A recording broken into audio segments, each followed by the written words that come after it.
All right, we will call to order meeting of the Health and Human Services Committee. First, I'll move to adopt the minutes of the Health and Human Services Committee held June 26th. Second. Motions are made and seconded. Any discussion? All in favor? Aye. Opposed? And that motion passes. All right, so we are on to our main item, which is communication from Assistant Director Boss, who unfortunately couldn't be with us tonight. We all wish him well.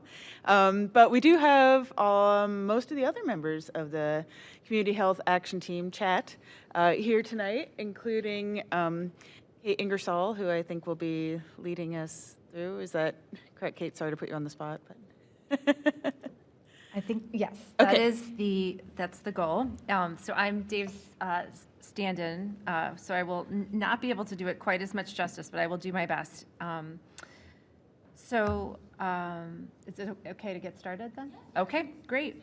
Well, thank you to council and to members of the administration to take time to learn a little bit about the progress of the Community Health Action Team. So as you may recall, we presented a 6-month report to you in September at the full council meeting, and it was referred to this committee. And so this is our opportunity to provide you with an update. And we are formally known as the Community Health Needs Standing Committee. And so we decided to give ourselves a little name boost that has a snazzier acronym, CHAT.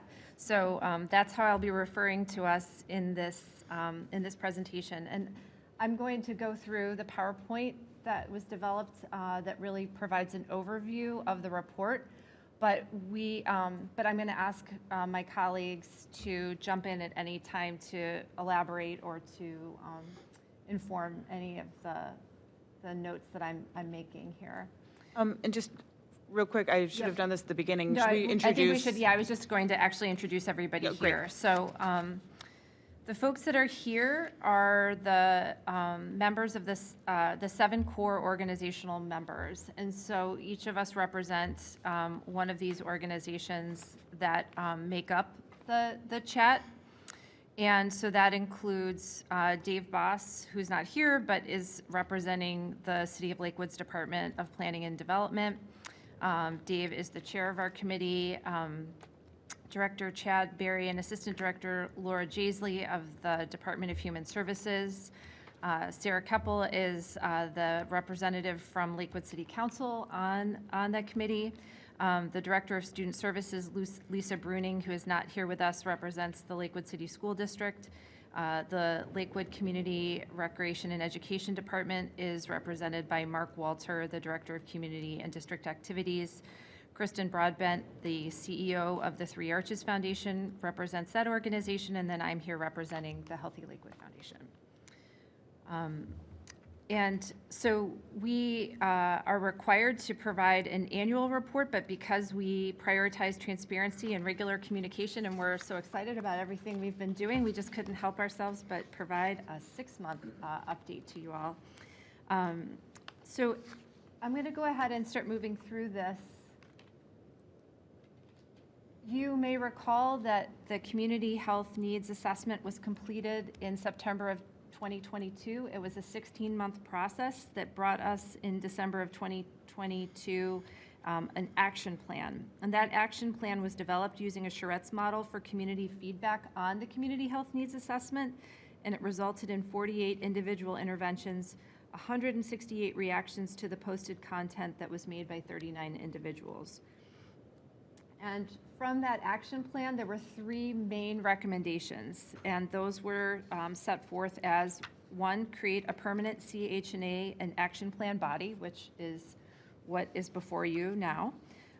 The adoption of an implementation tool, which is in progress, and we'll discuss some this evening, and to improve generally communications, meaning that there's a need to improve the resident-facing information from the City of Lakewood, specifically in regard to city services, to share activities between major institutions in Lakewood, notably those engaged in the CHNA and the action plan, and to communicate progress made regarding the CHNA and action plan to the community. So those are our three main charges, and we've been organizing ourselves to consider all of these as we move forward. Is there anything that anyone would like to add or just elaborate on to start? Okay. Moving forward, what we found is that we had essentially these 54 suggested interventions that I mentioned, and we quickly realized that we needed to kind of come up with a process for assessing those and for organizing them. And we reviewed each intervention together and assessed them using the following: determining whether or not the intervention was a new or existing program or initiative, what the organizations that were involved in the intervention. Oftentimes in certain ones, there were specific groups that were named specifically to carry out the action. Perhaps, you know, the Healthy Lakewood Foundation should do this, the city should do this. And so we organized that information, also looking at cross-category relationships where there was overlap or correlation between suggested interventions, some that were very similar, and the communication requirements, what needed to be communicated about the suggested initiative to stakeholders, to the community, or to other organizations. Next, we narrowed our focus further. And so what we did is we looked at these interventions and we identified those that were already operating in the city or the region. And we decided that we needed to develop a plan for communicating and connecting around these initiatives to increase access and awareness. And then we designated those that were really related to a responsibility or an issue area within an existing city department, commission, or task force, and determined a process for communicating to those entities so that there was accountability around it. And then we determined that there were certain interventions that were beyond the purview of the committee to influence or to enact, and then also we then consolidated other interventions that were that were related to or supportive of each other. So what you'll see here is that this is the way that we organized and defined those that were already operating within the city or the region. So I'm not going to read all of them to you, but these are the ones, you know, there's a number around economic stability, and these are ones that we have determined need a plan for communicating and connecting around these initiatives to increase access and awareness. Next, we've designated those to an existing city department or commission or task force with responsibility around these. Many of these have to do with initiatives or plans that are already happening within the city. Many are focused around built environment, and so these will be communicated to these entities and will create an accountability process for follow-up around them. Next, these are certain ones that we determined were beyond the purview of the committee to influence or enact. And these are really broad and sort of sweeping interventions that, you know, we take seriously, but are also ones that we don't have the ability to influence at this time, or probably ever, but are ones that we wanted to make sure that council was aware of and that had been acknowledged through the plan. And so we had a certain number of remaining interventions, and they broke down into about 21 interventions that were then further organized into 6 categories: housing, community information strategy, out-of-school time or enrichment, healthy food access, and access to physical and behavioral health. And so we then identified the stakeholders and the experts in our city and in our community that are directly related to these issue areas. We're then now forming subcommittees around these specific issue areas, asking those leads to come in and help us to understand and to assess the interventions, and then also to help us understand what other actions may be needed to address certain issues related, health issues related to the community health needs assessment, so that we can start to build out more robust interventions and recommendations both for funding, for programming, or for influencing. So you can see these, again, I don't think I'll read them all off to you, but you can see that what we also did is we organized each intervention even within the specific category, into the different social determinants of health. So within housing, certain issues are related to community and social context, built environment, and economic stability. And so this is the way that we've organized them more clearly. So that relates both to the housing and community information strategy, and then also to out-of-school time and enrichment, healthy food access, and access to behavioral and physical health care. Beyond that, we'd like to share with you what our next steps are. So these subcommittees are going to be formed to work around these interventions. We will be scheduling meetings and scheduling committee membership for these subcommittees in November, with an intention of meeting in early January to start this work as groups. And these subcommittees will expand to include issue experts, that, you know, people who do program and service delivery, practitioners, social workers, and residents, to further determine the feasibility of the intervention implementation, recognizing that there are certain structural, economic, and political considerations that will have to be made in the decision making. And what will happen is that each of us, there are two sort of governing committee members that will oversee each of these subcommittees. So we've split ourselves out based on our own individual work and that relevance. And then we'll be working to shepherd those subcommittees through this process together, using a standardized process for each group, so that we're all communicating with each other using the same formats, and also following the same decision-making tools and matrices as we determine what should be next. And then we will provide another report to the city, both to council and to the administration back in March of 2024, to let you know about our progress over the year. That's all that I have to share in regards to the PowerPoint, and I welcome my colleagues to provide information and to elaborate on any of this, and we welcome your questions as well on our process. Thank you so much, Kate. First, any questions, comments from colleagues? Clear? Not at all overwhelming? Well, I want to say, if you don't mind, Madam Chair, thank you. Just want to say thank you for your hard work on this plan and continuing the work forward. And thank you to our member, who has been keeping a watchful eye on this and helping aid in pulling this work together.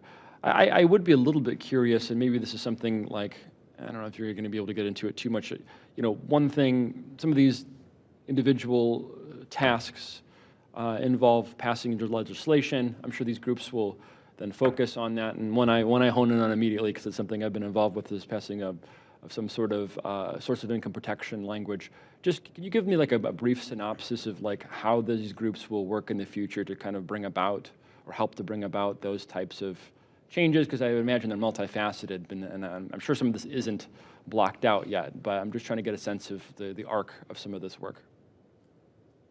I'll take a stab at it, and folks can join in. I mean, we have not developed the full guidelines around that, and around how policy would be recommended through this process, and it's something that we'll have to, take a lot of consideration on, just because a lot of us are representing nonprofit organizations, and so our ability to influence policy is limited.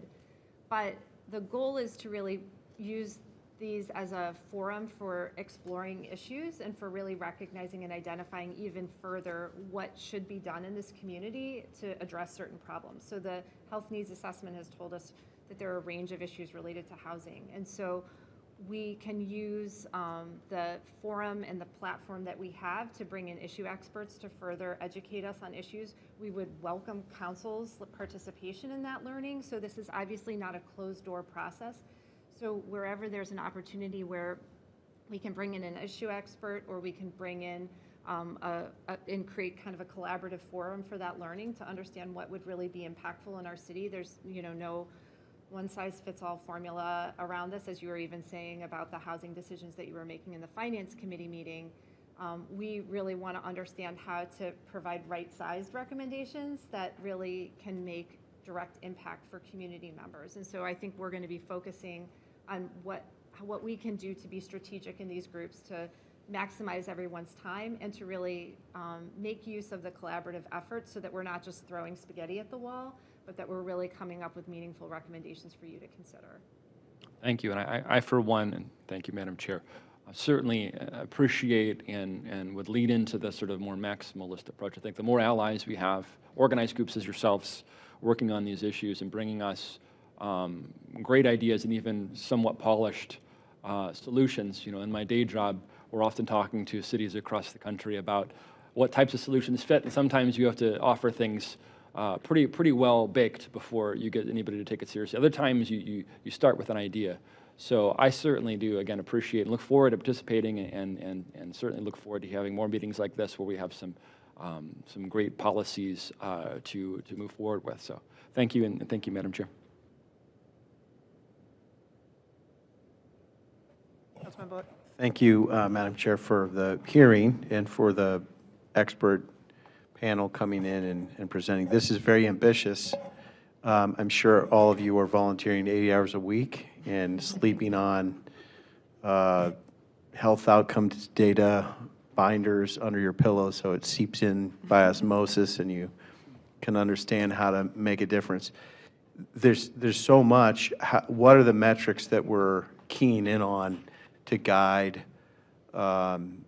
now, the firepower, the capacity of the collected groups here is significant and meaningful. And good news is that Lakewood, while big, is only so big. So ideally, we could actually make some measurable progress. But that said, I mean, we've got many areas here that each unto themselves are a universe. And I did hear that there's subcommittees. Subcommittees mean more minutes, more meetings, all of that.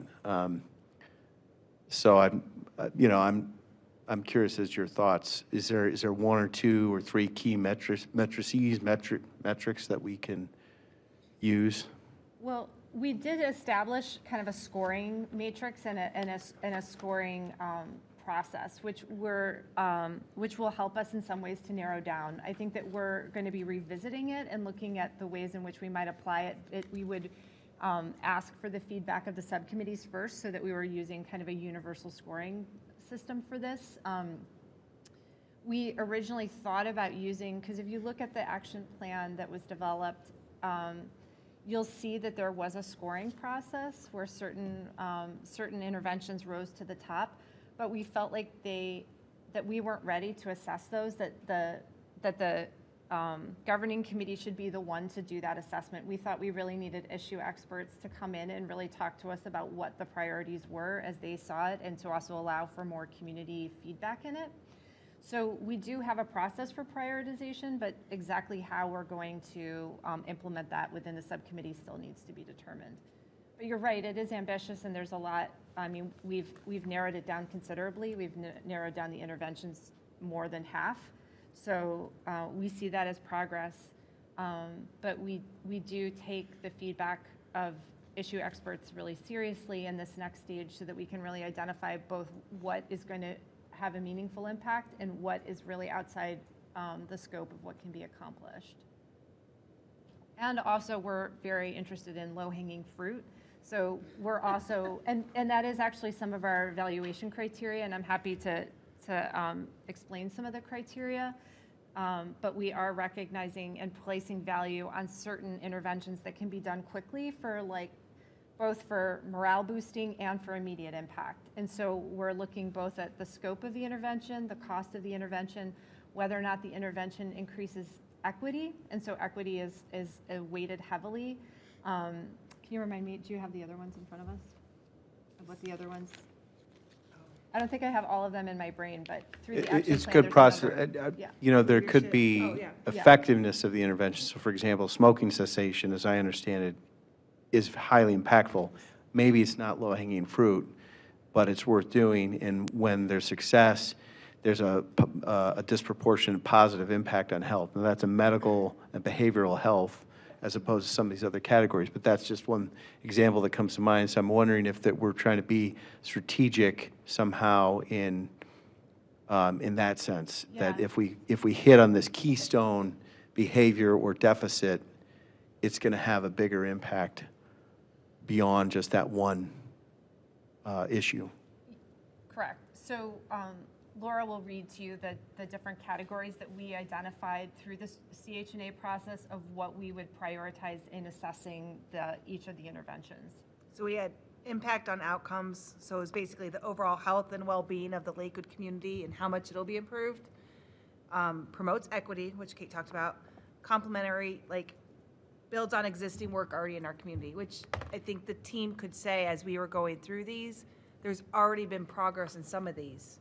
You know, they were probably maybe hot topics or things when this study was done that we've already worked towards. And we continue to see that complementary the investment. This will not require significant financial, so there is cost. Some of these have high weighted cost, and it's going to take the planning department. No, it's going to take time for us to do that. And then there's the leadership capacity. Are there organizations that could work together to support this work? Immediacy, and then the stakeholder support. So all of those were scored to give us this composite score and then a relative score amongst others with a percentage. So, I mean, it would probably be interesting I think the team could say, in regard to like our last meeting last week, in regard to like putting together the committees and stuff like that, there's much intention around having a core group be the leadership of these subcommittees, but also naming those who we can call upon to be a part of it and have those, as Kate's been saying, you know, those true stakeholders or those true people who have the information, you know, they understand the topic. So the hope is we can move forward, but some of these we've also learned are simply just communication things. There's a lot of items that are simply just need to be communicated better to our community that are already happening. So, and there's things that are just, I think we've talked about that this was done in a time and a place. And if we look at the overall health of Lakewood, we could probably all assess now that there's items that are missing from this that are relatively important probably, but it'll be up to those subcommittees. So when we're talking about housing, there might be other things that we identify are really a need in the city, and that it'll be that housing team. So it's not, I guess we've built these subcommittees to continue to move forward even as this becomes dated. Did I say that right? Yeah, I mean, and So- I think that a lot of us see many of these as North Stars, like really trying to understand what is the like root, like what's the core recommendation here? What are we really trying to like assess, and what are we really trying to impact through the intervention? And so that's what we'll be looking at, and considering as we do the work. Yeah, I'll just Yeah, please. jump in because I'm the chair and I can. So, but I'll just add too, as a member of this committee, which is really, truly a privilege because it's a great group of people to be part of. And it really is exciting to bring together these active players in our community. And I really appreciate all of you for serving. But to Councilman Rader's question about, like with the housing, for instance, just using that as an example, this is one of those things where it's important to not just be a council liaison that just, you know, reads the minutes occasionally, but that actively there and connecting. And really, I think that's true for all of us representing our individual organizations. And what has been great about each of the representatives from the organization and their dedication to this group, and really very much the intention of this group is to connect those dots. So when we're talking about social determinants of health, like for instance with the housing, yes, we're going to have the subcommittee of experts that can really speak to that can inform us. You know, they'll say, okay, maybe we do want some legislation, in which case I'd be like, Tristan's probably your guy, you know, like, or whatever the issue is. And the same thing as we've worked together, or as we connect the dots with other things we're doing, there's some of these, because we're talking about social determinants of health, some of these are things that are in the climate action plan, and connecting those pieces. I just went to the Madison Park master plan community meeting. There was something in there about the food markets, and doing that at Madison Park rather than downtown to bring fresh produce to Ward 4 which I know Councilwoman Marks would probably be interested in. So like, there are a lot of connections to be made, so it's not necessarily that this team is, you know, each of us is doing all the heavy lifting on all of these. Some of it is sort of connecting the pieces of what exists or could exist. The same thing as the communication part of the original action plan. You know, communication is like some areas that need to be communicated better are identified in here of things that we're already doing that people put as steps, but it's already an existing program and we just need to get it out to people better. So those are ways that our groups can communicate better to each other, but also to the community. So it's as we were going through, we kind of kept separating and then reconnecting and separating and reconnecting, and I think that's going to be a continual sort of iterative process.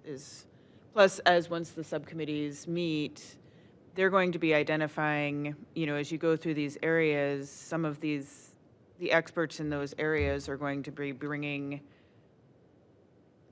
their expertise and all the data that's in the entire assessment, which these interventions don't necessarily, because these interventions came from the people who came, right, to the charrettes or participated online. So there may be interventions that the experts in the fields identify that residents didn't, or we hear from residents in the meantime. So, any other questions or comments? Councilwoman Marks.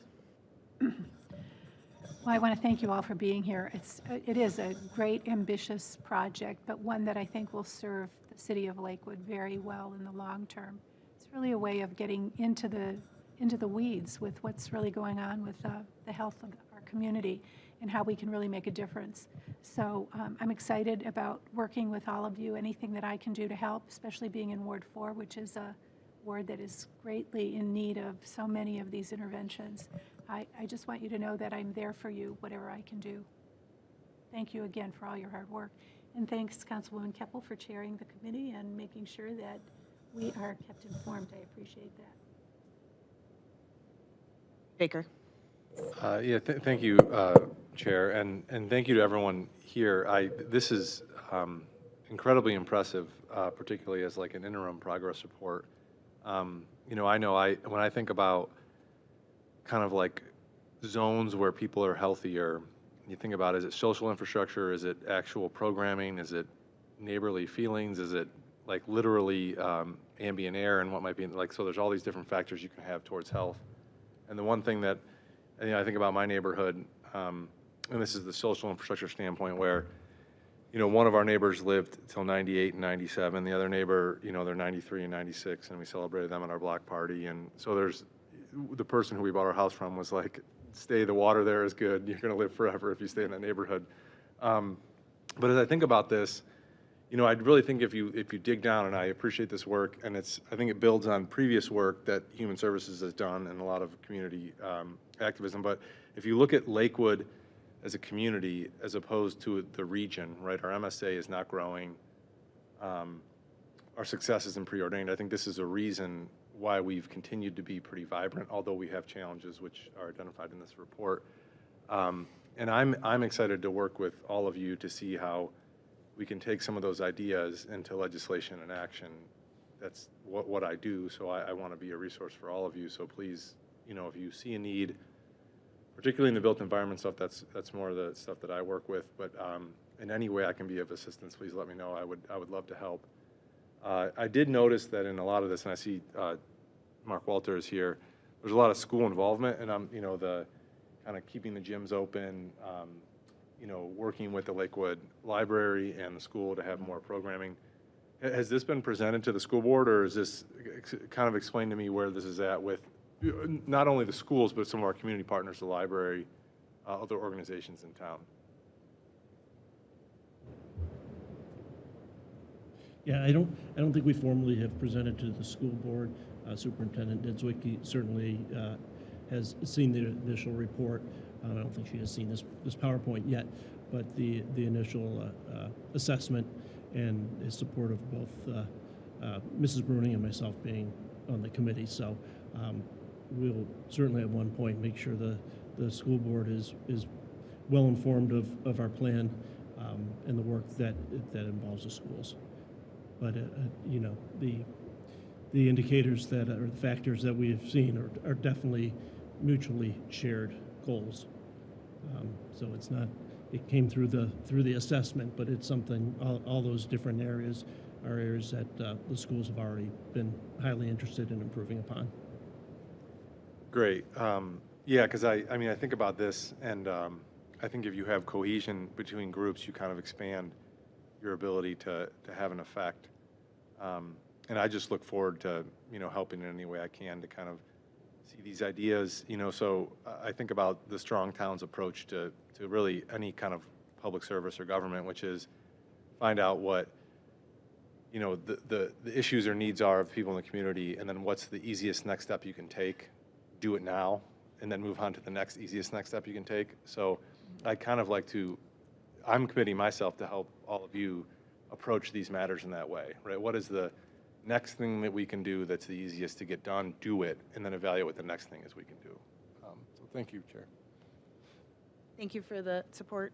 And I'll say too, just on the area of, I think that's a good example of how these subcommittees are going to be helpful. Mr. Walter and I are actually going to be chairing the out-of-school time and enrichment subcommittee, and you know, I know I've got my eye on the library, and I recently actually, the YMCA, I don't know how many of you participated in that, but the YMCA put out a call, I know some of us did, for community leaders to give some feedback about their engagement. So I think those kinds of conversations are really how we can amplify, you know, our capacity, each of our individual organizations' capacity to serve our community. So, thanks. Yep, Mr. Burwell. The schools, to Director, you get all the attention for the little bit here. Access to physical and behavioral health is also a key part, and making sure that people can walk safely to school, bike safely to school. I suspect we're going to make the best progress around the routes to schools first before we do it across the entire map of Lakewood. And there's every good reason for that. There's the fundamental reason of kid safety, but there's also additional resources, additional planning tools, and even enhanced enforcement.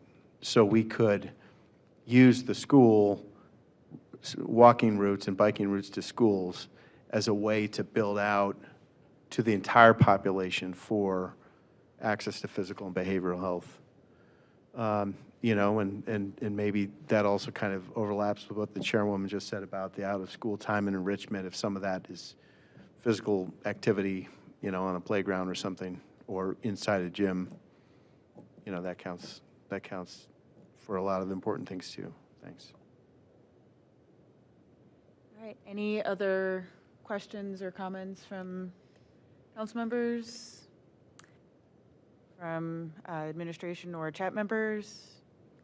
I'll just make one note, which is around the time that we were presenting on whether or not we should be formed as a committee around this, as a standing committee, Councilman Schachtner, you made a really important point and asked a really important question about whether or not we needed one more sort of standing committee or commission to be sort of engaged in this. And I think we all took that very much to heart. And one of the things that we see ourselves as is sort of an organizing entity to some extent, so that, you know, in the work that we're doing, we're really looking not to do make a duplication of efforts. So there's many ways where we've identified that there are certain commissions, like the Lakewood Community Relations Advisory Committee should be really charged or tasked with a certain aspect of this, and it's not ours to do.